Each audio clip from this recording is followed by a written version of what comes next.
A young girl named Sarah worked as a secretary. Nothing unusual happened that day. After lunch, the correspondence arrived. Sarah arranged the letters in piles with her usual movements. The biggest pile, of course, is for the boss.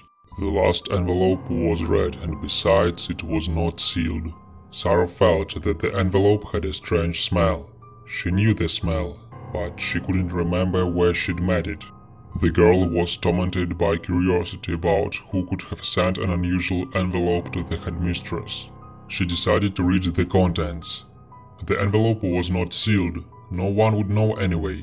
Sarah opened the envelope. The unpleasant smell became stronger and hit her nose.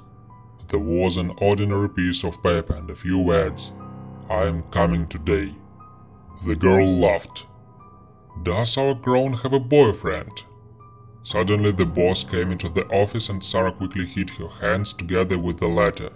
The woman looked sternly at her subordinate, took a stack from the table and went to her office. The girl wanted to carry the letter unnoticed, but the headmistress didn't leave the office. The working day was already ending. Sarah decided to go out, call the boss and say that she was called to the production. Having done this, the girl came to the office, but to her horror, there was no letter on the table. She almost cried of frustration. She will definitely be fired now. Walking home, Sarah thought about this unfortunate envelope. She reassured herself. Well, just think, a man will come without warning. There will be a surprise.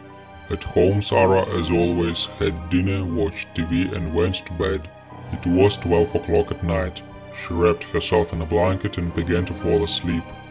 Suddenly the doorbell rang. Who could come at such a late hour? Sarah thought. The calls continued importunately. Sarah got out of bed, turned on the light and went to the door. The girl looked through the peephole, but there was no one behind the door. They stopped calling. Sarah went back into the room. Returning to the bedroom, she felt a strange smell, the same smell that came from the envelope. Sarah remembered that smell. Rotten leaves and mown grass in the cemetery. She recently attended a relative's funeral. But what the girl saw later horrified and paralyzed her. Something with dirty, disheveled hair, a terrible disfigured face and sharp fangs was sitting on the bed. The creature looked at the girl and said, "It's not good to read other people's letters. Why did you open the envelope? It wasn't meant for you, although I don't care who I come for.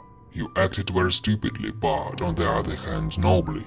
You gifted life to your boss." Sarah was shaken in feverish shock. Her legs gave way from fear. She replied in a trembling voice, "No, I didn't want to. I will return the letter, please." The next day, Sarah didn't come to work, didn't answer the phone.